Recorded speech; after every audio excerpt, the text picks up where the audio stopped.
اذان علی T V کے معزز دوستوں، میں ہوں ندیم مغل اور آپ تمام دیکھنے اور سننے والوں کو السلام علیکم۔ خلیفہ سلمان بن مالک کے زمانے میں خزیمہ بن بشر نامی ایک شخص بنی اسد کے قبیلے سے تعلق رکھتا تھا۔ یہ بامروت اور دولت مند تھا، اپنی برادری کے لوگوں کے ساتھ نیک سلوک کرتا اور بھلائی سے پیش آتا۔ گردش زمانہ سے وہ غریب ہو گیا اور ان بھائیوں سے مدد کا طالب ہوا جس پر اس نے امیری کے زمانے میں احسان اور مہربانیاں کی تھی۔ کچھ دنوں تک تو لوگوں نے اس کی مدد کی، لیکن آخر اکتا گئے۔ اس نے انہیں بدلا ہوا دیکھا تو اپنی بیوی کے پاس گیا جو اس کے چچا کی بیٹی تھی اور بولا، میرے بھائیوں نے آنکھیں پھیر لی ہیں، اس لیے میں نے دل میں ٹھان لی ہے کہ مرتے دم تک گھر سے نہیں نکلوں گا۔ یہ کہہ کر اس نے گھر کا دروازہ بند کر لیا اور جو کچھ اس کے پاس تھا اسی پر گزر کرنے لگا۔ لیکن جب جمع پونجی ختم ہو گئی اور فاقوں تک نوبت پہنچی تو سوچنے لگا اب کیا کروں۔ اس کی اکرمہ فیاض سے جان پہچان تھی جو بنی ربیہ کے قبیلے کا سردار اور جزیرے کا حاکم تھا۔ ایک دن اکرمہ کی محفل میں خزیمہ بن بشر کا ذکر آ گیا۔ اس نے پوچھا کہ خزیمہ کا کیا حال ہے؟ لوگوں نے کہا وہ ناقابل بیان مصیبت میں گرفتار ہیں، اس نے اپنا دروازہ بند کر رکھا ہے اور گھر سے باہر نہیں نکلتا۔ اکرمہ فیاض نے کہا، اس پر یہ مصیبت غیر محتاط سخاوت کے باعث آئی ہے، مگر اس بات کا کیا سبب ہے کہ کوئی بھی اس کے ہمدرد اور مددگار نہیں۔ لوگوں نے کہا اللہ جانے، بہرحال اب اس کا کوئی ساتھ نہیں دیتا۔ رات ہوئی تو اکرمہ نے 4000 دینار لے کر ایک تھیلی میں رکھے اور اپنے گھوڑے پر سوار ہو کر گھر سے پوشیدہ طور پر نکلا۔ اس کا غلام تھیلی لیے ساتھ تھا۔ چلتے چلتے وہ خزمیہ کے دروازے سے پر پہنچا۔ غلام کے ہاتھ سے تھیلی لے کر اسے دور ہٹایا اور خود جا کر دستک دی۔ خزمیہ نکلا تو اس نے اسے تھیلی تھما دی اور کہا اس سے اپنی حالت درست کرو۔ خزمیہ نے تھیلی ہاتھ میں لی تو محسوس کیا کہ وہ کافی بھاری ہے۔ اس نے تھیلی زمین پر رکھی اور اکرمہ کے گھوڑے کی باگ پکڑ لی۔ قربان جاؤں، بتاؤ تو صحیح تم کون ہو؟ اکرمہ نے کہا، اگر مجھے اپنا تعارف کروانا منظور ہوتا تو ایسے وقت نہ آتا۔ خزمیہ کہنے لگا، جب تک تم بتاؤ گے نہیں میں تم کو جانے نہیں دوں گا۔ اکرمہ نے کہا، میں اشراف کی غلطیوں کی اصلاح کرنے والا ہوں۔ خزمیہ بولا، ذرا وضاحت سے بتاؤ۔ اکرمہ نے کہا، یہی کافی ہے، اور چل دیا۔ خزمیہ تھیلی لے کر اپنی بیوی کے پاس گیا اور اس سے کہا، خوش ہو جاؤ، خدا نے ہمیں مال دے کر ہماری مصیبت دور کر دی ہے۔ اگر یہ واقعی درہم ہے تو بہت زیادہ ہے، اٹھو اور چراغ جلاؤ۔ بیوی نے کہا، چراغ کہاں سے جلاؤں، میرے پاس کوئی چیز نہیں ہے۔ خزمیہ خاموش ہو گیا اور رات بھر اندھیرے میں تھیلی کو ٹٹولتا رہا۔ اسے اس میں دیناروں کی سی سختی معلوم ہوتی تھی، مگر یقین نہیں آتا تھا کہ دینار ہوں گے۔ ادھر اکرمہ گھر پہنچا تو دیکھا اس کی بیوی اسے ڈھونڈ رہی ہے اور لوگوں سے اس کا اتا پتہ پوچھ رہی ہے۔ انہوں نے اسے بتایا کہ اکرمہ سوار ہو کر کہیں گیا ہے۔ اکرمہ پر نظر پڑی تو وہ غصے سے لال پیلی ہو گئی۔ اسے شک ہوا کہ اس کا شوہر کسی اچھی جگہ نہیں گیا تھا۔ اس نے اکرمہ سے پوچھا، جزیرے کا والی اتنی رات گئے کسی غلام کو ساتھ لیے بغیر اور اپنے گھر والوں سے پوشیدہ کسی خاتون یا کنیز کے پاس ہی گیا ہوگا؟ اکرمہ نے کہا، خدا گواہ ہے، میں ان میں سے کسی کے پاس نہیں گیا۔ بیوی نے کہا تو اس نے جواب دیا، اس طرح اور اس وقت جانے کا میرا مقصد یہی تھا کہ کسی کو کانوں کار خبر نہ ہو۔ بیوی نے کہا، تمہیں بتانا پڑے گا۔ اکرمہ نے جواب دیا، اگر تجھے صحیح بتا دوں تو کیا تو اسے اپنے دل میں پوشیدہ رکھے گی؟ بیوی نے اسے وعدہ کیے تو اکرمہ نے ساری کہانی سنا دی اور کہا، کیا تو چاہتی ہے کہ میں حلف بھی اٹھاؤں؟ بیوی نے کہا، نہیں، مجھے اطمینان ہو گیا ہے، تمہاری بات پر میں یقین کرتی ہوں۔ خزیمہ نے ادھر صبح ہوتے ہی قرض داروں کا قرض چکا دیا اور اپنی حالت درست کر کے خلیفہ سلمان بن مالک کے پاس گیا جو اس وقت فلسطین آیا ہوا تھا۔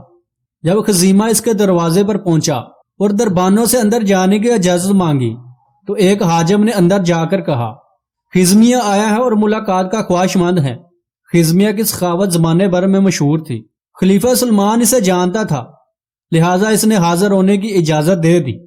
وہ اندر آیا تو بہت اداب سے خلیفہ کو سلام کیا۔ سلمان بن مالک نے پوچھا، اے خزمیہ، تو اتنے دنوں سے کہاں تھا؟ اس نے جواب دیا، امیر المومنین، میں مصیبت میں گرفتار تھا۔ کس چیز نے تجھے میرے پاس آنے سے روکا؟ سلمان نے سوال کیا۔ اس نے جواب دیا، امیر المومنین، میری کمزوری نے۔ خلیفہ نے کہا، پھر اب کیسے آیا ہے؟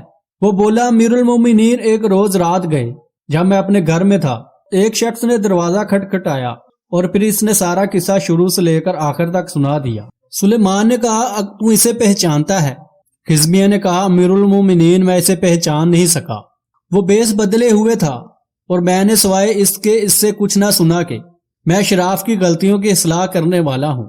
یہ سن کر سلیمان بن عبد المالک بے چین ہو گیا اور اس شخص سے ملنے کی خواہش کرنے لگا، کہنے لگا اگر اس کا پتہ چل جائے تو میں بھی اس کی مروت کا اسے بہتر بدلہ دوں گا۔ اس کے بعد اس نے خزمیہ بن بشر کو ایک جھنڈا عطا کیا اور اسے اکرمہ فیاض کی جگہ جزیرے کا والی مقرر کر دیا۔ خزمیہ خوش جزیرے کی طرف روانہ ہو گیا۔ اس کے قریب پہنچا تو اکرمہ اور جزیرے کے افراد اس کے خیر مقدم کے لیے آئے اور خلیفہ کے فرمان کے مطابق اسے جزیرے کا حاکم تسلیم کر لیا۔ خزمیہ شہر میں پہنچ کر سرکاری محل میں اترا اور حکم دیا کہ اکرمہ سے حساب مانگا جائے۔ اسے دیکھا گیا تو معلوم ہوا کہ اس کے ذمے بہت سی رقم نکلتی ہیں۔ خزمیہ نے کہا سرکاری خزانے سے جو رقم تمہارے ذمے نکلتی ہے ادا کرو۔ اکرمہ نے کہا میرے پاس تو کچھ بھی رقم نہیں۔ خزمیہ نے کہا تجھے دینی ہوگی۔ اکرمہ بولا جناب میرے پاس ہو تو دوں۔ یہ سن کر خزمیہ نے اسے قید کر دیا۔ کچھ عرصہ بعد خزمیہ نے پھر اسے رقم کا مطالبہ کیا۔ اکرمہ نے کہا میں ان لوگوں میں سے نہیں جو اپنی عزت دے کر اپنے مال کو بچاتے ہیں۔ خزمیہ نے حکم دیا کہ قید میں سے لوہے کی بیڑیاں بھی پہنا دی جائیں۔ قید و بند کی تکلیف سے اکرمہ بہت کمزور ہو گیا۔ اس کی بیوی کچھ عرصے تو صبر کرتی رہی، آخر اسے رہا نہ گیا۔ اپنی خادمہ کو بلایا جو بڑی سمجھدار تھی اور اسے کہا تو فوراً خزمیہ بن بشر کے دروازے پر جا کر کہہ کہ میں اس سے کچھ کہنا چاہتی ہوں۔ اگر کوئی دوسرا تجھ سے پوچھے کہ کیا بات ہے تو کہنا کہ یہ بات سوائے امیر کے اور کسی سے نہیں کہہ سکتی۔ اندر امیر کی خدمت میں پہنچ جاؤ تو کہنا کہ تنہائی ہونی چاہیے۔ جب وہ اکیلا ہو تو کہنا یہ تو نے کیا کیا؟ کیا اشراف کی اصلاح کرنے والے کے ساتھ یہ سلوک کیا جاتا ہے کہ اسے قید کر کے بھاری بھرکم بیڑیاں پہنا دی جائیں؟ خادمہ نے ایسا ہی کیا۔ اس کی بات سن کر خزمیہ نے ایک چیخ ماری اور کہا ہائے افسوس، کیا یہ وہی تھا؟ خزمیہ نے فوراً حکم دیا کہ گھوڑا تیار کیا جائے۔ اس کے بعد اس نے شہر کے بڑے لوگوں کو بلوایا، انہیں لے کر قید خانے کے دروازے پر پہنچا اور اسے کھلوا کر اندر داخل ہوا۔ دیکھا کہ اکرمہ کی حالت خراب ہے، مار اور تکلیف کی وجہ سے اس کا برا حال تھا۔ اکرمہ خزمیہ کو دیکھ کر شرمندہ ہوا اور اپنا سر جھکا لیا۔ خزمیہ نے بڑھ کر اس کے سر کو بوسہ دیا۔ اکرمہ نے پوچھا تو ایسا کیوں کر رہا ہے؟ خزمیہ نے کہا تیری شرافت اور اپنی ذلت کی وجہ سے۔ اکرمہ بولا خدا مجھے اور تجھے معاف کر دے۔ اس کے بعد خزمیہ نے دروگا کو حکم دیا اکرمہ کی بیڑیاں کھول کر میرے پاؤں میں ڈال دو۔ اکرمہ نے پوچھا یہ کیا کہہ رہے ہو؟ خزمیہ نے جواب دیا میں چاہتا ہوں کہ میری بھی وہ درگت بنے جو تیری بنی ہے۔ اکرمہ نے کہا میں تجھے خدا کی قسم دیتا ہوں کہ ایسا نہ کر۔ خزمیہ پھر اکرمہ کو قید خانے سے نکال کر اپنے گھر لے گیا اور اس کی خوب خاطر مدارت کی۔ اکرمہ نے گھر جانے کی اجازت مانگی تو خزیمیہ نے کہا میں چاہتا ہوں تم اس وقت گھر جاؤ، جب تمہاری حالت سدھر جائے میں تم سے زیادہ تمہاری بیوی سے شرمندہ ہوں۔ خزمیہ نے خود اکرمہ کی خدمت کی، اسے ایک قیمتی خلعت دی اور اسے گھوڑے پر سوار کر کے بہت سارا مال دے کر رخصت کیا۔ چلتے وقت درخواست کی میری طرف سے اپنی بیوی سے معذرت کرنا۔ کچھ عرصے بعد خزمیہ نے اکرمہ کو پیغام بھیجا میرے ساتھ خلیفہ سلیمان بن مالک کے پاس چلو۔ سلیمان اس وقت رملہ میں تھا۔ اکرمہ نے منظور کر لیا تو دونوں سلیمان بن مالک کے پاس پہنچے۔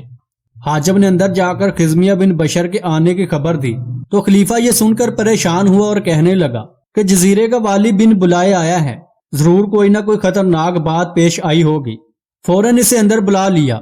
خزمیہ اندر آیا تو خلیفہ نے سلام سے پہلے کہا اے خزمیہ کیا خبر ہے؟ اس نے کہا امیر المومنین خیریت ہے۔ خلیفہ نے پوچھا تیرے آنے کی کیا وجہ ہے؟ اس نے جواب دیا شریفوں کی لغزشوں کو سدھارنے والا مل گیا ہے اور میں چاہتا ہوں کہ آپ بھی اسے ملاقات کا شرف بخشیں۔ خلیفہ نے کہا وہ کون ہے؟ خزمیہ نے کہا اسے اندر لے آؤ۔ اکرمہ نے اندر آ کر سلام کیا۔ خلیفہ نے بڑھ کر اسے مرحبا کہا اور اپنے پاس بٹھا کر بولا اے اکرمہ تو نے بھلائی کی تھی مگر بدلے میں تجھ پر بہت سی مصیبتیں نازل ہوئیں۔ اچھا اب اپنی تمام ضرورتیں اور حاجتیں ایک پرچے پر لکھ دے۔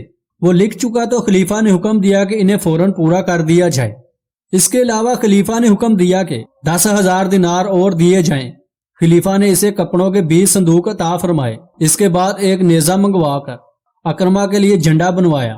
جزیرہ ارمنستان کی گورنی کی سند عطا کی اور اسے کہا کہ خزمیہ کا معاملہ تیرے ہاتھ میں ہے، خواہ تو اسے برخاست کر یا بحال رکھ۔ اکرمہ نے کہا میں اسے بحال رکھنا چاہتا ہوں۔ ناظرین محترم، آج کی ویڈیو میں آپ کو کیا سبق حاصل ہوا؟ کمنٹ سیکشن میں اپنی رائے سے ضرور آگاہ کیجیے گا۔ ہمیں اجازت دیجیے، اللہ نگہبان۔